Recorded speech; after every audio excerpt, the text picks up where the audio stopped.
wabarakatuh. Waalaikumsalam warahmatullahi wabarakatuh. Udah pada kenal saya belum? Oke, saya perkenalkan diri terlebih dahulu. Saya Fitria Rizky sama kayak Teteh yang barusan, mahasiswa kebidanan di Universitas Al Azhar. Kalian udah pada pegang ini? Oke, di sini saya akan menjelaskan tentang penyakit menular seksual. Ada yang tahu nggak apa itu penyakit menular seksual? Itu jenis-jenisnya.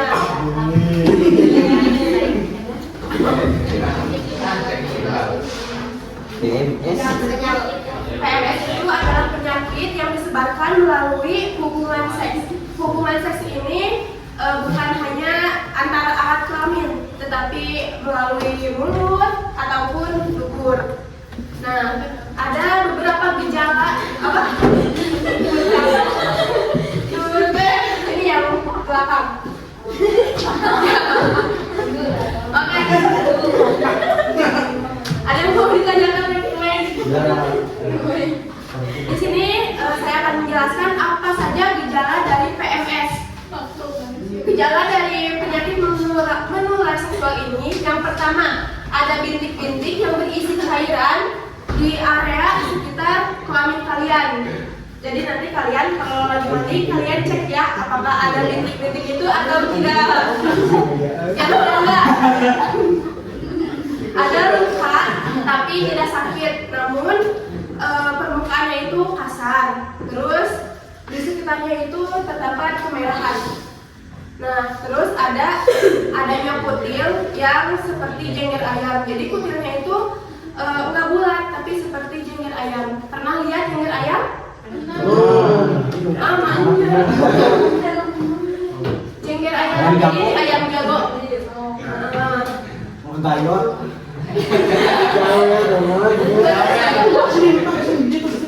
Terus yang keempat, adanya rasa gatal yang hebat di area sekitar kelamin kalian. Di sini ada yang pernah gatal gak kelaminnya?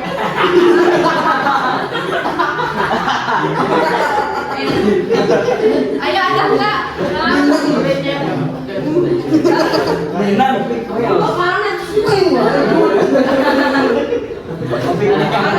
Selain itu ada rasa sakit yang sangat hebat. Jadi selain gatal, ada juga rasa sakit gitu. Terus keluarnya kencing nanah, mau di laki-laki ataupun perempuan. Kalian bisa lihat ya di gambar ini. Itu contoh dari kencing nanah. Terus gejala yang selanjutnya yaitu area kelamin kalian terjadinya bengkak, terus terasa panas gitu ya. Lalu kehilangan berat badan yang sangat drastis. Sedangkan ciri-ciri atau gejala spesifik yang dialami oleh perempuan yaitu rasa sakit saat berhubungan. Nanti kalian kalau udah menikah kan pasti bakal berhubungan kan? Begitu. Jadi pas melakukan hubungan seksual itu terasa nyeri, terus panas. Lalu ada rasa nyeri di bagian bawah perut. Tetapi ini bukan seperti nyeri head, bukan ya. Ini tuh udah malah sakit saat berhubungan, terus sakit juga saat berjalan juga sakit gitu kan. Terus keluarnya lendir pada vagina. Lendirnya itu warnanya itu kekuningan bahkan kehijauan ya. Jadi kalian kan pasti perempuan bakal mengalami keputihan kan. Nah, keputihan dan lendir itu beda. Nanti kalau kalian mengalami amit-amit ya keluarnya lendir yang berwarna kekuningan atau kehijauan, kalian harus segera periksa ke fasilitas kesehatan, oke? Terus yang yang keempat, keputihan beserta gatal terus bergumpal gitu. Jadi pas kalian emang ya yang mengalami keputihan itu pasti bakal gatal, tapi ini gatalnya itu berlebihan gitu. Jadi kalian itu sampai nggak bisa tidur karena gatal, itu harus diperiksa segera. Lalu keputihannya itu berbusa dan berbau busuk. Kan ada yang keputihan itu emang bau, tapi ini tuh baunya tuh bau busuk yang menyengat. Itu harus segera diperiksa. Lalu ada bercak-bercak darah setelah setelah berhubungan. Kalian pernah dengar nggak saat malam pertama perempuan pasti bakal mengeluarkan darah? Nah, itu tidak semua perempuan, karena ada yang selaput darahnya itu tebal, ada yang tipis. Nah, biasanya yang saat berhubungan malam pertama keluar darah itu tuh biasanya selaput darahnya itu tipis. Jadi ini buat laki-laki ya, ini penting banget. Jika kalian nanti pas malam pertama, kok istri saya enggak mengeluarkan darah, mungkin itu untuk parawan sebenarnya. Padahal nggak semua perempuan yang perawan saat berhubungan malam pertama itu mengeluarkan darah, tidak semua. Oke, dapat dipahami? Lalu ada bahaya PMS. Nah, bahaya penyakit menular seksual ini yaitu yang pertama adanya kemandulan mau pada pria ataupun pada wanita.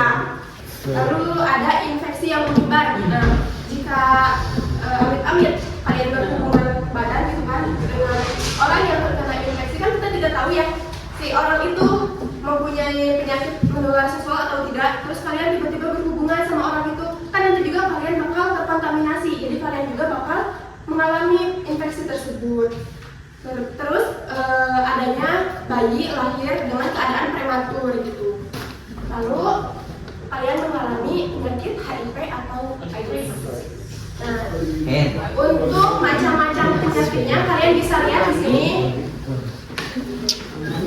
Kalau saya mau tanya ke kamu, saat kamu melihat penyakit-penyakit ini, gimana perasaan kamu? Mau gak kalian ngalamin penyakit yang kayak gitu? Enggak kan?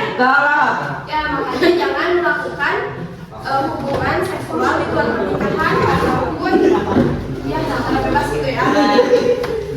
Nah, untuk laki-laki jangan pernah kalau udah nikah nih, ya udah kalian berhubungan aja sama istri kalian, jangan pernah jajan di luar. Maksud jajan di luar itu ya gitu nyawa ya.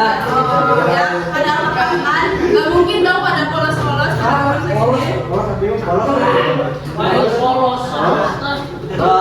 Kita lanjut ya. Di sini tuh ada macam-macam penyakit menular seksual. Yang pertama gonore. Gonore adalah kencing nanah. Jadi kalian itu mengalami kencing nanah. Kencingnya itu keluarnya itu nanah, gitu. Bukan air kencing biasa tapi nanah. Itu teman saya ada yang pernah mengalami, laki-laki loh, pernah mengalami kencing nanah. Karena ya begitulah ya. Jadi kalian bilang kayak gitu, anaknya rasanya itu sakit banget. Terus badannya itu menggigil, panas. Terus pokoknya mah, terus dia juga gatal gitu. Jadi terus sekarang itu dia itu lagi masa penyembuhan. Itu lama banget masa penyembuhannya itu. Jadi pokoknya kalian jangan sampai terkena penyakit yang demikian. Terus ada herpes genital. Herpes genital itu kan tadi ya di ciri-ciri penyakit menular seksual itu ada bintik-bintik yang berisi cairan. Nah, bintik-bintik berisi cairan ini kalian bisa lihat kayak ini ya. Lalu ada raja singa. Raja singa ini disebut sifilis. Itu juga salah satu macam-macam dari penyakit menular seksual. Lalu ada chlamydia. Terus kutil kelamin yang tadi kayak jeger ayam ya kutilnya itu. Terus HIV atau AIDS. Ini adalah yang paling gak ada obatnya, ini belum ada obatnya sampai sekarang. Jadi HIV AIDS ini bakal menyerang imun tubuh kalian sehingga menurun dan ini lihat sampai sekecil ini. Terus di sini juga ada cara penularan HIV. Nah, perlu disimak dengan baik-baik.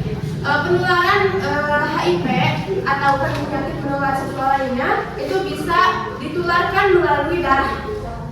Oke? Jadi kalau kalian jadi kayak kita gitu kan, jadi tenaga kesehatan, jika terkena amit-amit dia darah dari pasien ini itu bisa beresiko gitu bersifat. terus adanya hubungan seksual dengan yang mengalami salah satu infeksi itu. Terus ibu hamil kepada bayinya. Jadi jika ibu hamil ini terkena HIV itu bisa menularkan kepada bayinya. Dengan cara apa? Dengan cara kan seorang ibu pasti menyusui bayinya kan? Nah, dengan cara itu. Terus jarum suntik yang dipakai bergantian. Kalau kalian tahu gak sih cara pemasangan tato? Oh. Pakai jarum kan? Iya. Sedangkan di tato pemasangan tato itu jarumnya itu kalau yang ilegal itu suka menggunakan jarum yang sama pada yang punya satu jarum 2 orang lah gitu. Nah itu tuh bisa menyebabkan penyebaran penyakit menular seksual.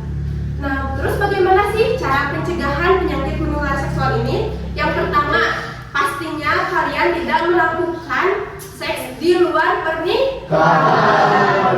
Terus kalian mencari informasi tentang penyakit menular seksual itu apa aja ya, terutama HIV. Terus tidak menggunakan napja. Napja, ada yang tahu gak napja apa? Nggak tahu. Nah betul, narkoba. Lalu melakukan aktivitas positif. Sok, tadi disinggung sama si tetehnya. Aktivitas positifnya apa aja? Terus Bisa takdir. Odin. yang paling penting yaitu mendekatkan diri kepada Allah ya. Jadi kalian jangan meninggalkan sholat, jangan meninggalkan janji, oke? Gimana? Paham nggak? Mau nggak kalian mengalami ini? Kalau kalian tidak mau harus apa? Harus menjaga kesehatan. Nah yang punya pacar ya hati-hati, oke? Kalau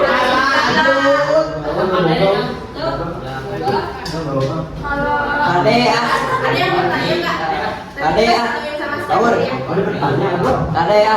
Oke. Saya tutup dulu ya. Demikian penyuluhan yang dapat saya sampaikan. Terima kasih atas perhatiannya. Assalamualaikum warahmatullahi wabarakatuh.